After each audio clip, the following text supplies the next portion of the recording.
बिस्मिल्लाहिर्रहमानिर्रहीम।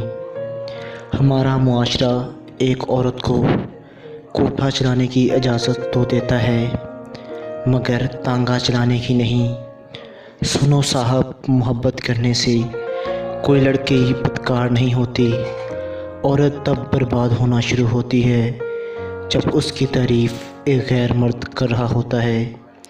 औरत जब बेपर्दा होकर बाहर निकलती है तो फिर वो औरत नहीं, बहुत सी नज़रों के लिए तफरीही मकाम बन जाती है। औरत का ऊंचा लहजा कभी मर्द को पसंद नहीं होता। ये तो औरत है जो मर्द के ऊंचे लहजे को उसकी मर्दानगी समझकर बर्दाश्त कर लेती है। हूरों के ख्वाब देखने वालों, पहले औरत की इज़्ज़त करना तो सीख लो। तारीफ़ मर्द का बिछाया हुआ जाल होता है जिसमें औरत बहुत जल्द फंस जाती है।